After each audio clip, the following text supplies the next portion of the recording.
बसल्या काळ बैसला असे उषा. तो काळ आपल्या उशालाच बसलेला आहे. फक्त याची वेळ कधी येईल आणि कधी मी घेऊन जाईल. कारण जोपर्यंत आपली मरणाची वेळ जी निश्चित आहे, जी ठरलेली आहे, ज्याप्रमाणे बाजारात एखादी नवीन वस्तू तयार केली की तिची एक्सपायरी डेट लिहिली जाते, त्याचप्रमाणे आपण देखील जन्माला आलो की आपली देखील मरणाची तारीख लिहिली जाते. आपली देखील मरणाची तारीख लिहिली जाते आणि त्या दिवशी त्या क्षणाला आपलं मरण हे निश्चित आहे. परंतु जोपर्यंत ती वेळ तो क्षण येत नाही तोपर्यंत आपल्याला कुणीही घेऊन जाऊ शकत नाही. परंतु त्या वेळेला त्या क्षणाला मात्र आपल्याला कुणीही वाचवू शकत नाही.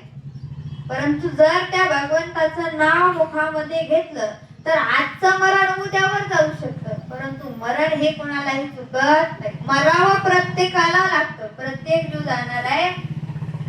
मग काय करायचं तर जोपर्यंत आहे तोपर्यंत नामस्मरण करायला सांगतात. का तर या कलियुगामध्ये जर सगळ्यात श्रेष्ठ काही असेल तर त्या भगवंताचं नाव आहे.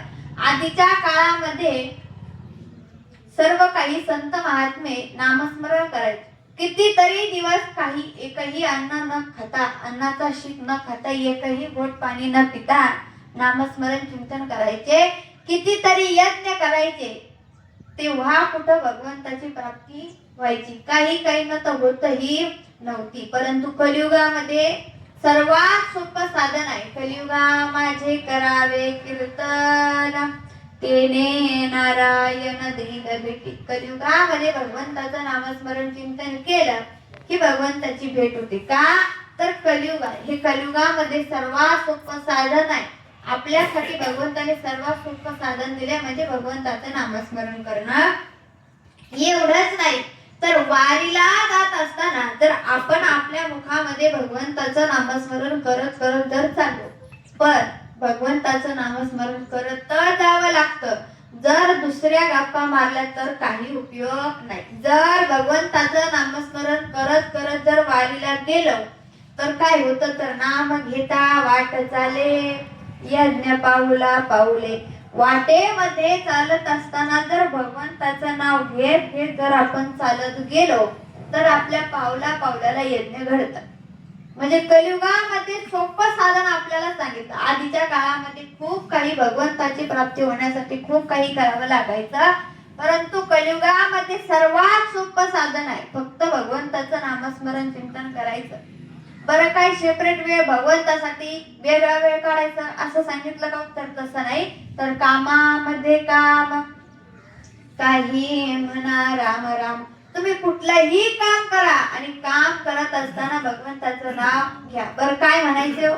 फक्त राम म्हणायला सांगितलं. का तर आधीच्या काळामध्ये मोठा मंत्र होता, श्री कृष्ण गोविंद हरे मुरारी, हे नाथ नारायण वासुदेव, हे नाथ नारायण वासुदेव, हे नाथ नारायण वासुदेव, श्री कृष्ण गोविंद हरे मुरारी, हे नाथ नारायण वासुदेव. हा मंत्र होता. परंतु आपल्याला तोही मोठा वाटू लागला म्हणून आपल्याला त्याच्यापेक्षाही छोटा मंत्र दिला. कोणता? ओम नमो भगवते वासुदेवाय, ओम नमो भगवते वासुदेवाय. एवढा सोपा मंत्र आपल्याला दिला, परंतु तोही आपल्याला मोठा वाटू लागला. मग त्याच्यापेक्षाही छोटा मंत्र दिला, राम कृष्ण हरी म्हणायला सांगितलं. परंतु राम कृष्ण हरी म्हणायला सुद्धा आपल्याला मोठा वाटू लागला.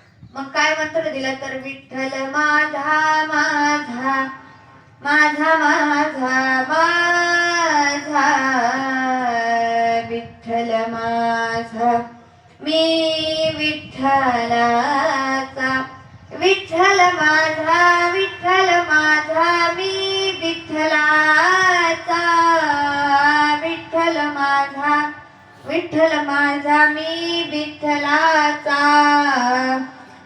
विठ्ठल माझा माझा माझा माझा माझा विठ्ठल माझा मी विठ्ठलाचा. रामकृष्ण हरी मंत्र मोठा वाटू लागला म्हणून फक्त विठ्ठल विठ्ठल म्हणायला सांगितलं, परंतु तेही आपल्याला मोठं वाटत होतं म्हणून फक्त राम राम म्हणायला सांगितलं, फक्त राम राम म्हणायला सांगितलं. मग राम राम म्हटलेले काय होतं उदाहरण सर्वांना माहिती आहे. वाल्ह्या कोळ्याचा उद्धार झाला. काय फक्त राम म्हटल्याने उद्धार झाला, पण त्याला रामही म्हणता येत नव्हतं. मरा मरा म्हणत होता. मरा मरा म्हणत म्हणत राम राम म्हणायला लागला आणि वाल्ह्या कोळ्याचे वाल्मिक ऋषी झाले आणि भगवान प्रभू राम जन्माला येण्याआधी त्यांचं रामायण लिहिलं. म्हणजे फक्त राम म्हटल्याने एवढा उद्धार झाला. मग तेच आपल्याला म्हणायला सांगतात. मग कुठलंही काम करत असताना म्हणा, कामामध्ये काम काही म्हणा राम राम, कुठलंही काम करत असताना म्हणा भगवंतासाठी वेगळी वेळ काढायची गरज नाही.